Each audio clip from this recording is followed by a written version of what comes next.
Hi everyone. कुछ दिनों पहले आपने सुना होगा कि अमेरिका में एक पाइपलाइन है जो कि ऑयल ट्रांसपोर्ट करती है from Texas to south east US to the eastern seaboard of US. ये जो सारे स्टेट हैं, New Jersey, Virginia, North South Carolina, Georgia, और जो उनके सदर्न स्टेट है मिसिसिपी, अलाबामा, और टेक्सास से लाइन स्टार्ट होती है और न्यू जर्सी तक जाती है। इसको किसी ईस्टर्न यूरोपियन हैकर ने हैक कर लिया था और रैंसम मांगा था इसको रीस्टार्ट करने के लिए। अब इसकी वजह से इस पूरे जो ये स्टेट्स हैं, इस पूरे जो रीजन है यूएस का, इसमें ऑयल सप्लाई बहुत ज़्यादा डिसरप्ट हो गई और उसकी वजह से लोगों को लाइनें लगानी पड़ी और बहुत डिफरेंट तरीके की लाइक ऑयल शॉर्टेज हो गई, टैंकर्स में ऑयल भेजना पड़ा और डिफरेंट तरीके की प्रॉब्लम हो गई, जिससे कि वो सारा एरिया थोड़ा सा इस फील्ड में डिस्टेबलाइज हो रहा था। उसके बाद जो कंपनी है फाइनली उसने हैकर्स को रैंसम दिया $5 मिलियन का, पे किया, और फिर इस तरीके से वो पाइपलाइन स्टार्ट हुई। तो मैं ऐसा सोच रहा था कि एक चीज़ हैक हुई और उससे एक आम इंसान की ज़िंदगी पे एक नेगेटिव इफेक्ट आ गया, कुछ ज़्यादा ही बड़े लेवल का। आप सोचो कि आपको तेल ही नहीं मिल रहा, आपकी गाड़ी में भरने के लिए आपको तेल ही नहीं मिल रहा, और गैस स्टेशन पे तेल अवेलेबल नहीं है, पेट्रोल पंप्स पे, और आप सीधा ही पब्लिक ट्रांसपोर्ट पे आ जाओगे और वो भी बहुत ज़्यादा इफ़ेक्ट होगा, क्योंकि हर पब्लिक ट्रांसपोर्ट सीएनजी या क्या कहते हैं उसे, इलेक्ट्रिसिटी से नहीं चलता। तो मैं सोच रहा था कि कंप्यूटर और टेक्नोलॉजी का कितना ज़्यादा हमारी एवरीडे लाइफ के अंदर पेनिट्रेशन है, और कैसे टेक्नोलॉजी की कोई टेक्नोलॉजिकल बड़ी प्रॉब्लम हमारी पूरी लाइफ को डिस्टेबलाइज कर सकती है, डिस्टर्ब कर सकती है। और फिर साथ ही साथ एक क्रिप्टो से रिलेटेड बहुत बड़ी कंट्रोवर्सी शुरू हो गई जब इलॉन मस्क ने एसएनएल के ऊपर कुछ जोक्स या कुछ कमेंट्स कर दिए कुछ स्पेसिफिक क्रिप्टो करेंसीज के ऊपर, और उसकी वजह से उनकी वैल्यू नीचे जानी शुरू हो गई। और फिर मुझे साथ ही साथ रियलाइज़ हुआ कि कैसे एक ट्रेंड चला हुआ है कि लोग बहुत सारे क्रिप्टो में इन्वेस्ट कर रहे हैं, एक्सपेक्ट करते हुए कि बहुत जल्दी पैसे इससे कमा पाएंगे। तो यानी कि टेक्नोलॉजी जो है वो क्रिप्टो करेंसीज के थ्रू बेसिकली हमारी जो फाइनेंशियल लाइव्स है, जो हमारी लाइफ का जो फाइनेंशियल पार्ट है, उसमें भी बहुत ज़्यादा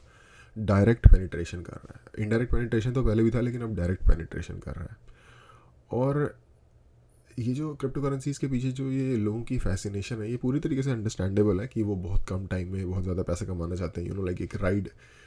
एक वेव है जिसको वो राइड करके लाइक एक get rich quick scheme kind of चीज़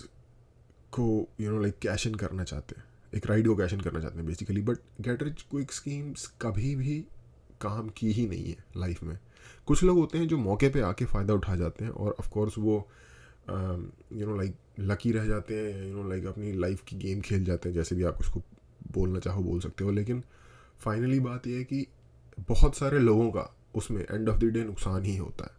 तो ये चीज़ शायद माइंड में रखने लायक है। अब जो मेरी अंडरस्टैंडिंग है सो फार क्रिप्टोज के बारे में, ये एक किसी भी दूसरे बबल की तरह है, और जब तक बड़ा होता रहेगा, तो किसी भी दूसरे बबल की तरह, जब तक लोग इसके पीछे इसको पुश करते रहेंगे बड़ा होने के लिए, लाइक जब तक लोग इस पर पैसा लगाते रहेंगे ये ऊपर जाता रहेगा। बट किसी भी और बबल की तरह ये प्रेडिक्ट नहीं किया जा सकता कि बबल कब फट जाएगा, कब इसका प्रेशर इतना हो जाएगा कि ये फट जाएगा, और फॉर एग्जाम्पल कब लोगों को ये रियलाइज़ हुआ कि पैसा लगाना अब नेगेटिव है, आई मीन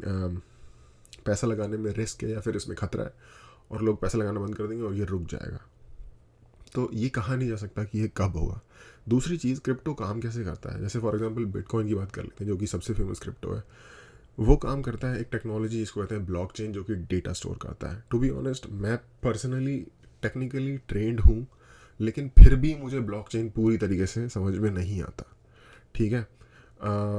इनिशियली बहुत पहले जब क्रिप्टो जस्ट बिटकॉइन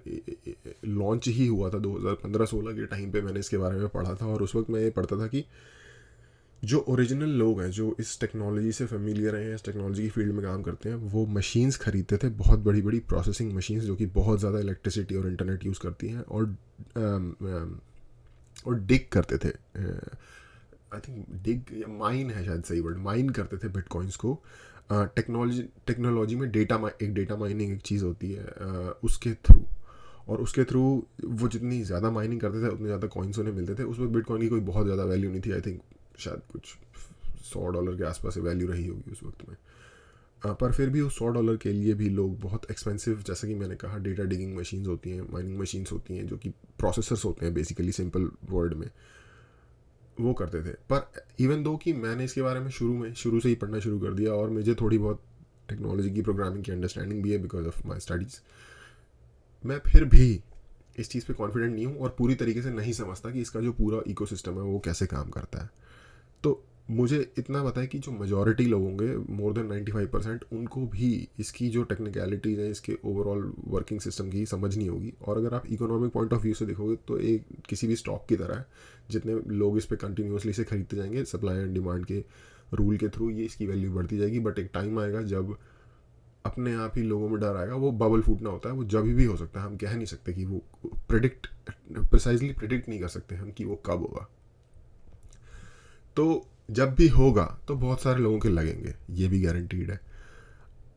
और हो सकता है कि ना भी लगे, डिपेंडिंग ऑन टेक्नोलॉजी किस तरीके से ग्रो करती है फ्यूचर में। क्योंकि टेक्नोलॉजी एक बहुत ही, आप कह सकते हो, अनप्रिडिक्टेबल रैंडम मूवमेंट होती है टेक्नोलॉजी की, वो कहीं से भी कहीं भी जा सकती है। फॉर एग्जांपल, हमने 60s में एज ह्यूमंस, 50s में 60s में हमने चांद पे कदम रख दिया था, ठीक है, लेकिन उसके बाद से आज तक उससे एक स्टेप आगे, जैसे आप कहोगे ना कि मतलब ठीक है, अब चांद पे कदम रख दिया था तो अब मार्स पे कदम रख देना चाहिए था ना अगले 10 साल में, लेकिन नहीं रखा। एक बिल्कुल ही डिफरेंट दिशा में चली गई स्पेस टेक्नोलॉजी को यूज़ ही नहीं हो पाया, मतलब कोई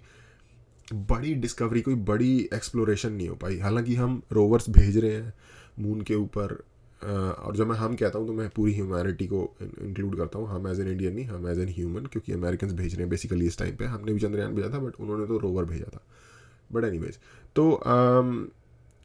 उतनी ज़्यादा फास्ट उस वक्त जितनी एक्सपेक्टेशन थी कि ये ज़बरदस्त स्पीड से हम स्पेस में बढ़ रहे हैं, तो उस हिसाब से हमें अब तक बहुत आगे होना चाहिए था। शायद हमने एक छोटी सी कॉलोनी बना ली होती किसी प्लैनेट पे उस स्पीड के हिसाब से, इवन इफ हम बहुत स्लो गए होते तब भी। लेकिन पाथ चेंज हो गया, टेक्नोलॉजी बिल्कुल ही डिफरेंट हो गई। जॉर्ज ऑरवेल की एक बुक है, जॉर्ज ऑरवेल एक बहुत ही फेमस ब्रिटिश राइटर थे। अगर आप लोगों को नहीं पता, उनकी किताब है 1984, one of the best novels of all time मानी जाती है। एक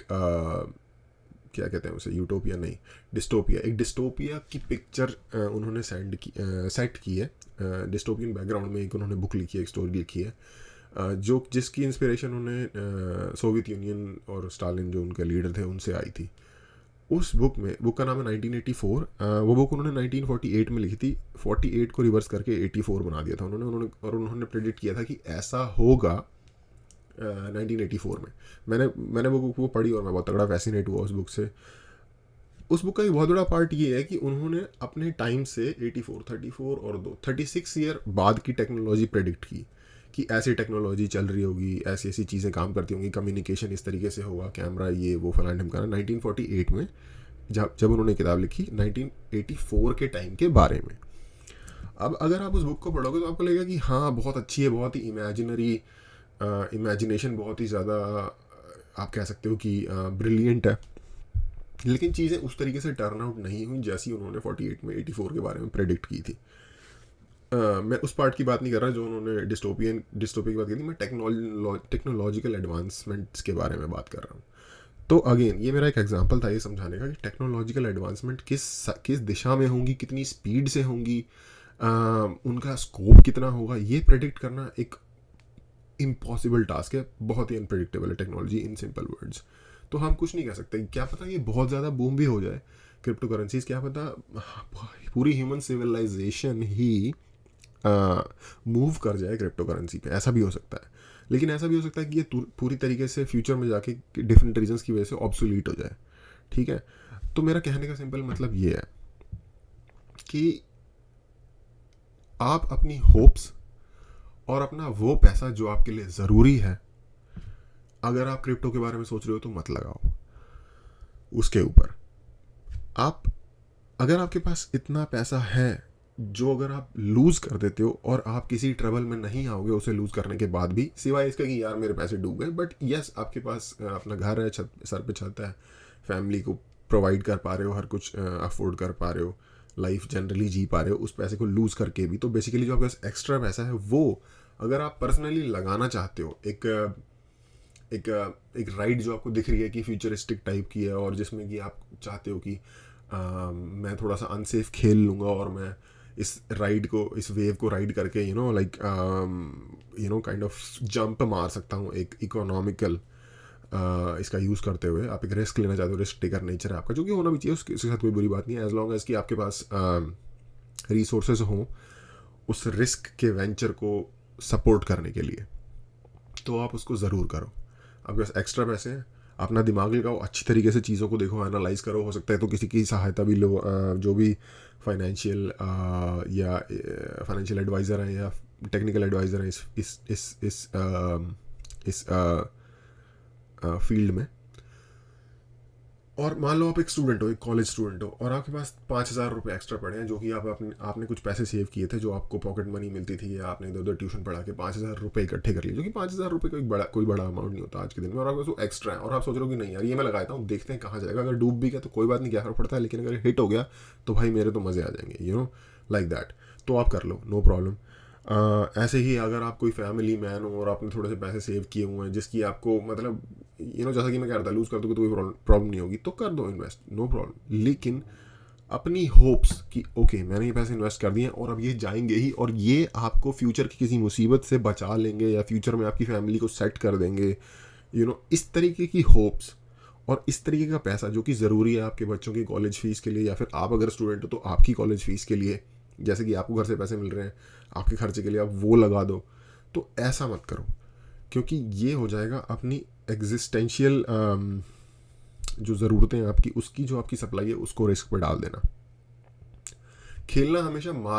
जो एक्स्ट्रा मार्जिन बचता है ना आपके पास, उसके ऊपर चाहिए इन चीज़ों में, जो कि इतनी ज़्यादा अनप्रेडिक्टेबल हो, बेसिकली ये है। क्योंकि जैसा कि मैंने बताया, टेक्नोलॉजी इन्फिल्ट्रेट करती जा रही है हमारी लाइफ में और वो बहुत ज़्यादा अनप्रेडिक्टेबल है, तो और आप मिस आउट भी नहीं करना चाहते लाइफ में किसी अपॉर्चुनिटी को कि यार ये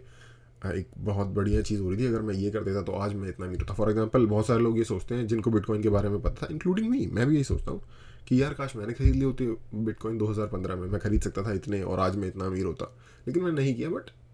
इट्स ओके। लेकिन एक फियर ऑफ मिसिंग आउट होता है, तो अगर आप उसको वो करना चाहते हो और आपके पास है एक्स्ट्रा पैसा लगाने के लिए, चाहे वो कितना ही मिनिमम अमाउंट में हो, तो by all means go for it.